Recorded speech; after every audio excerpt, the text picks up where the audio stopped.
আসসালামু আলাইকুম বন্ধুরা, কেমন আছেন? আশা করি ভালো আছেন। আজকে আমরা জানব দাজ্জালের আগমন সম্পর্কে। চলুন গুরুত্বপূর্ণ ভিডিওটি দেখে আসি, আর অবশ্য পুরো ভিডিওটি না টেনে দেখার অনুরোধ রইল। এই নশ্বর পৃথিবীর যেদিন ধ্বংস হবে সেদিনের নাম কিয়ামত। কিয়ামতের সংঘটিত হওয়ার দিনক্ষণ আল্লাহ ব্যতীত কেউ জানে না, তবে এর কিছু পূর্ব লক্ষণ রাসূলুল্লাহ সাল্লাল্লাহু আলাইহি সাল্লাম বর্ণনা করেছেন। তন্মধ্যে দাজ্জালের আগমন অন্যতম। এ বিষয় নিয়ে আলোচনা করা হলো। ফাতেমা বিনতে কায়েস রাদিয়াল্লাহু আনহা বলেন, আমি রাসূলুল্লাহ সাল্লাল্লাহু আলাইহি সাল্লামকে এই ঘোষণা দিতে শুনলাম যে, সালাতের জন্য মসজিদে যাও। সুতরাং আমি মসজিদে গেলাম এবং রাসূলুল্লাহ সাল্লাল্লাহু আলাইহি সাল্লামের সাথে সালাত আদায় করলাম। সালাত শেষে তিনি মেম্বারে উঠে বসলেন এবং মৃদু হেসে বললেন, প্রত্যেক ব্যক্তি নিজ নিজ সালাতের স্থানে বসে থাকো। অতঃপর বললেন, তোমরা কি জানো আমি তোমাদের কেন একত্রিত করেছি? সাহাবীগণ বললেন, আল্লাহ তার রাসূল এর অধিক জানেন। তিনি বললেন, আল্লাহর কসম, আমি তোমাদেরকে কিছু দেওয়ার জন্য বা কোনো ভয়ভীতি প্রদর্শনের জন্য সমবেত করিনি, বরং তামিমদারির একটি ঘটনা তোমাদের শোনানোর জন্য তোমাদেরকে একত্রিত করেছি। তামিমদারি ছিল একজন খ্রিস্টান লোক। সে আমার নিকট এসে ঈমান গ্রহণ করেছেন। সে আমাকে এমন একটি ঘটনা শুনেছেন তা ওই কথার সাথে মিল রেখে দাজ্জাল সম্পর্কে আমি তোমাদেরকে শুনিয়েছি। সে বলল, একদা সে লাখাম গতে 30 জন লোকের সঙ্গে একটি সামুদ্রিক নৌকায় সফরে বের হয়েছিল। সাগরের তরঙ্গ তাদেরকে দীর্ঘ 1 মাস পর্যন্ত এদিক সেদিক ঘোরাতে থাকে। অবশেষে একদিন সূর্যাস্তের সময় একটি দ্বীপের কাছে গিয়ে পৌঁছালো। অতঃপর তারা উক্ত বড় নৌকার গায়ের সাথে বাঁধা ছোট ছোট নৌকা যোগে দ্বীপটির অভ্যন্তরে প্রবেশ করলো এবং সেখানে এমন একটি প্রাণীর সাক্ষাৎ পেল যার সারা শরীরে বড় বড় লোমে আবৃত। অধিক পশমের কারণে তার মুখ ও পিছনে বোঝা যাচ্ছিল না। তখন তারা তাকে লক্ষ্য করে বলল, তোর অমঙ্গল হোক, তুই কে? সে বলল, আমি জাসাস বা গুপ্ত সংবাদ অন্বেষণকারী। তোমরা ওই ঘরে আবদ্ধ লোকটির কাছে যাও, সে তোমাদের সংবাদ জানার প্রত্যাশী। তামিমদারি বললেন, উক্ত প্রাণীর কাছে লোকটির কথা শুনে আমাদের অন্তরে ভীতি সঞ্চয় হলো যে শয়তান হতে পারে। তখন আমরা দ্রুত সেখানে গেলাম এবং সেই ঘরে প্রবেশ করলাম। সেখানে এমন একটি প্রকাণ্ড দেহ বিশিষ্ট মানুষ দেখতে পেলাম যে ইতিপূর্বে কোনোদিন দেখিনি। সে খুব শক্তভাবে বাঁধা অবস্থায় ছিল। তার হাত ঘাড়ের সাথে এবং হাঁটুদ্বয় নিচের উভয় গিঁটের সাথে লোহার শিকল তারা একত্র বাঁধা ছিল। আমরা তাকে বললাম, তোর অমঙ্গল হোক, তুই কে? সে বলল, নিশ্চয় তোমরা আমার সম্পর্কে জানতে পারবে, আমি তা গোপন করব না। তবে তোমরা আমাকে প্রথমে বলো, তোমরা কারা? তারা বলল, আমরা আরবের লোক। আমরা সমুদ্রে একটি নৌকায় আরোহী ছিলাম। দীর্ঘ 1 মাস সাগরের ঢেউ আমাদেরকে এদিক সেদিক ঘুরিয়ে এখানে এনে পৌঁছাইছে। তারপর আমরা অত্র দ্বীপের প্রবেশ করলাম। এরপর ঘন পশমের দ্বারা দেহ আকৃতি একটি প্রাণীর সাথে আমাদের সাক্ষাৎ হলো। সে বলল, আমি গুপ্ত সংবাদ অন্বেষণকারী। সে আমাদেরকে এই ঘরে আসতে বলল। আমরা দ্রুত তোমার নিকট এসে উপস্থিত হলাম। সে বলল, আচ্ছা, তোমরা আমাকে বলো দেখি, রাইসান এলাকায় খেজুর গাছের ফল আছে কি? রাইসান হেজাজের একটি জায়গার নাম। আমরা বললাম, হ্যাঁ আছে।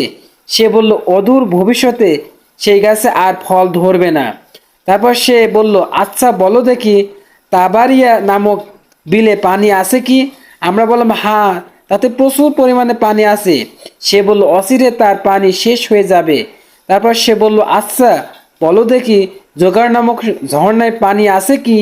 এবং সেখানকার অধিবাসীরা সে ঝর্ণার পানি দ্বারা কি জমি চাষ করে? আমরা বললাম, হ্যাঁ, তাতে প্রচুর পানি আছে এবং সেখানকার লোকেরা পানি দ্বারা জমি চাষ করে। তারপর সে জিজ্ঞেস করলো, আচ্ছা বলো দেখি, নিরক্ষর নবী? আমরা বললাম, তিনি এখন মক্কা থেকে হিজরত করে মদিনায় অবস্থান করছেন। সে জিজ্ঞেস করলো, বলো দেখি, আরবে কি তার সাথে যুদ্ধ করেছিল? আমরা বললাম, হ্যাঁ করেছে। সে জিজ্ঞেস করলো, তিনি তাদের সাথে কিরূপ আচরণ করেছেন? আমরা বললাম, তিনি আশপাশের আরবদের প্রতি জয়ী হয়েছেন এবং তারা তার আনুগত্য স্বীকার করেছে। এবং এসব শুনে সে বলল, তোমরা জেনে রেখো, তার আনুগত্য করা তাদের জন্য মঙ্গলজনক। আচ্ছা, এবার আমি আমার অবস্থা বর্ণনা করছি। আমি দাজ্জাল, অদূর ভবিষ্যতে আমাকে বের হওয়ার অনুমতি প্রদান করা হবে। আমি বের হয়ে জমিনে বিচরণ করব। মক্কা মদিনা ব্যতীত 40 দিনের মধ্যে পৃথিবীর সব স্থানে বিচরণ করব। এই দুই স্থানে আমার জন্য প্রবেশ নিষিদ্ধ করা হয়েছে। যখন আমি তার কোনো একটিতে প্রবেশের ইচ্ছে করব, তখন ফেরেশতা উন্মুক্ত তরবারি হাতে নিয়ে আমাকে প্রবেশ করা হতে বাধা প্রদান করবে। বস্তুত তার প্রতিটি প্রবেশের পথে ফেরেশতা পাহারারত রয়েছে। বর্ণনাকারী বলেন, এই পর্যন্ত বর্ণনা করে রাসূল সাল্লাল্লাহু আলাইহি সাল্লাম আপন লাঠি ধারা মিম্বারের টোকা দিয়ে 3 বার বললেন, এটাই মদিনা, এটাই মদিনা, এটাই মদিনা। তারপর তিনি বললেন, বলো দেখি, ইতিপূর্বে আমি কি তোমাদেরকে এই হাদিসটি বর্ণনা করিনি? লোকেরা বলল, জি হ্যাঁ। তারপর তিনি বললেন, দাজ্জাল সিরিয়ার কোনো এক সাগরে অথবা ইয়ামানের কোনো এক সাগরে আছে। পরে বললেন, বরং সে পূর্ব দিকে হতে আগমন করবে। এই বলে তিনি হাত দ্বারা পূর্ব দিকে ইশারা করলেন। উপরোক্ত হাদিসের ন্যায় নিম্নোক্ত হাদিসটিতে দাজ্জালের পৃথিবীতে অবস্থানে, ঈসা সালামের পৃথিবীতে আগমন এবং অবস্থান সহ কিয়ামতের কিছু আলামত বর্ণিত হয়েছে। আব্দুল্লাহ ইবনে আমর রাদিয়াল্লাহু আনহু বলেন, রাসূলুল্লাহ সাল্লাল্লাহু আলাইহি ওয়াসাল্লাম বলেছেন, দাজ্জাল বের হবে এবং পর্যন্ত অবস্থান করবে। আব্দুল্লাহ ইবনে আমর রাদিয়াল্লাহু আনহু বলেন, আমি অবগত নেই যে রাসূলুল্লাহ সাল্লাল্লাহু আলাইহি ওয়াসাল্লাম 40 দিন বললেন, না 40 মাস বললেন, না 40 বছর বললেন। তারপর আল্লাহ ঈসা ইবনে মারইয়ামকে প্রেরণ করবেন। দেখতে তিনি উরওয়া ইবনে মাসউদের মতো। তিনি দাজ্জালের খোঁজ করবেন এবং তিনি তাকে হত্যা করবেন। ঈসা আলাইহিস সালাম 7 বছর জমিনে অবস্থান করবেন। সে সময় মানুষের মধ্যে এমন শান্তি বিরাজ করবে যে দুজনের মধ্যেও কোনো শত্রুতা থাকবে না। তারপর আল্লাহ তাআলা সিরার দিকে হতে শীতল বাতাস প্রবাহিত করবেন, যে বাতাস ভূপৃষ্ঠে এমন একজন লোককেও জীবিত রাখবে না যার অন্তরে রেণুকণা পরিমাণও নেকি বা ঈমান থাকবে। অর্থাৎ তোমাদের কেউ যদি পাহাড়ের মধ্যে আত্মগোপন করে, তবুও সে এই বাতাসে প্রবেশ করবে এবং তাকে মেরে ফেলবে। নবী করিম সাল্লাল্লাহু আলাইহি সাল্লাম বলেন, তারপর কেবলমাত্র নিকৃষ্ট ফাসেক ও বদকার লোকগুলি অবশিষ্ট থাকবে।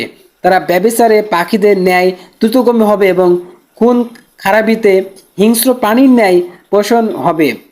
ভালো মন্দ তারতম্য, কারো কোনো যোগ্যতা তাদের থাকবে না। তখন শয়তান একটি আকৃতি ধারণ করে তাদের নিকট আসবে এবং বলবে, তোমাদের কি লজ্জাবোধ হয় না? তখন লোকেরা বলবে, আচ্ছা তুমি বলো, আমাদের কি করা উচিত? তখন শয়তান তাদেরকে মূর্তি পূজার আদেশ দিবে। এ অবস্থায় তারা অতি সুখ স্বাচ্ছন্দ্য ও ভোগবিলাসের জীবনযাপন করতে থাকবে। অতঃপর সিংহায় ফুঁক দেওয়া হবে এবং সেই ব্যক্তি উক্ত ফুঁক শুনবে। সে ভীত সশস্ত্র অবস্থায় এদিক সেদিক মাথা ঘোরাতে থাকবে। নবী করিম সাল্লাল্লাহু আলাইহি সাল্লাম বলেন, সর্বপ্রথম উক্ত আওয়াজ সেই ব্যক্তি শুনতে পাবে যে তার উটের জন্য পানির চোবাস মেরামত কাজে রত। তখন সে ভীত হয়ে সেখানে মৃত্যুবরণ করবে এবং তার সাথে অন্যান্য লোকেরাও মারা যাবে। অথবা আল্লাহ কুয়াশার ন্যায় খুব হালকা ধরনের বৃষ্টি বর্ষণ করবেন। এতে ওই সমস্ত দেহগুলো সজীব হয়ে উঠবে যেগুলো কবরের মধ্যে চিহ্নিত হয়ে গিয়েছিল। অতঃপর দ্বিতীয়বার সিংহায় ফুঁক দেওয়া হবে। তখন সমস্ত লোক উঠে দাঁড়াবে।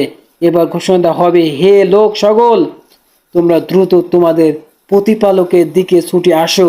ফেরেশতাদের আদেশ দেওয়া হবে, তাদেরকে এখানে থামিয়ে রাখো। তাদেরকে জিজ্ঞাসাবাদ করা হবে। অতঃপর ফেরেশতাদের বলা হবে, ওই সমস্ত লোকদের বের করো যারা জাহান্নামের উপযোগী হয়েছে।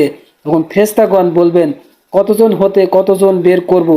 বলা হবে, প্রত্যেক 1000 হতে 999 জনকে জাহান্নাম হতে বের করো, জাহান্নামের জন্য বের করো। এ পর্যন্ত বলার পর রাসূলুল্লাহ সাল্লাল্লাহু আলাইহি ওয়াসাল্লাম বলেন, এটি সেদিন যেদিন সম্পর্কে কোরআনে বলা হয়েছে, সেদিন শিশুদের বিদ্ধ করে দেওয়া হবে। অর্থাৎ সেদিন বিভীষিকায় শিশু বিদ্ধ হয়ে যাবে। সেদিন হবে খুব সংকটময়।